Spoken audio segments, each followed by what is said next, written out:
Hello friends, welcome to Kalai trends. இன்றைக்கி நவராத்திரியின் 3வது நாள் பூஜையை பற்றி பார்க்கலாம். இன்றைக்கி நம்ம வணங்கக்கூடிய தெய்வம் சந்திரகாண்டாய தேவி. இன்றைக்கி போடக்கூடிய ட்ரெஸ்ஸோட நீளம் அதாவது ராயல் ப்ளூ. அடுத்து பிரசாதம் எலுமிச்சை சாதம், லெமன் ரைஸ். ஸோ நான் இன்றைக்கி லெமன் ரைஸ் மட்டும்தான் பண்ணேன். லெமன் ரைஸ் கூட நம்ம வேறு என்ன பண்ணனாலும் பண்ணிக்கலாம்.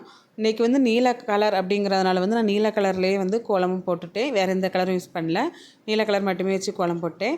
அப்புறம் எப்பவும் போல் இன்றைக்கி 3வது நாள், துர்க்கை அம்மனோட 3வது நாள். ஸோ எப்பவும் போல் துர்க்கை அம்மனுக்குள்ளே பாட்டு எல்லாமே பாடி முடித்து பூஜையும் சிறப்பாக முடிச்சிட்டோம். ஸோ இன்றைக்கி கொஞ்சம் சிம்பிளாக தான் நான் பண்ணியிருந்தேன். எனக்கு கொஞ்சம் மற்ற வேலைகளும் இருந்தனால கொஞ்சம் சிம்பிளாக பண்ணியிருந்தேன். இனி நாளைக்கு 4வது நாள். நாளைக்கு லட்சுமி தேவியோட நாள் ஆரம்பிக்கும். ஸோ இன்றைக்கி ப்ளூ கலர் அப்படிங்கிறதுனால நானும் ப்ளூ கலர்லேயே சாரீ கட்டிக்கிட்டேன். இன்றைக்கி ராயல் ப்ளூ, நான் ராயல் ப்ளூ கிடைக்கல எனக்கு. ஸோ இருக்கிற ப்ளூவிலே கட்டிக்கிட்டேன். ஓகே ஃப்ரெண்ட்ஸ், நெக்ஸ்ட் வீடியோவில் சந்திக்கலாம். பாய்.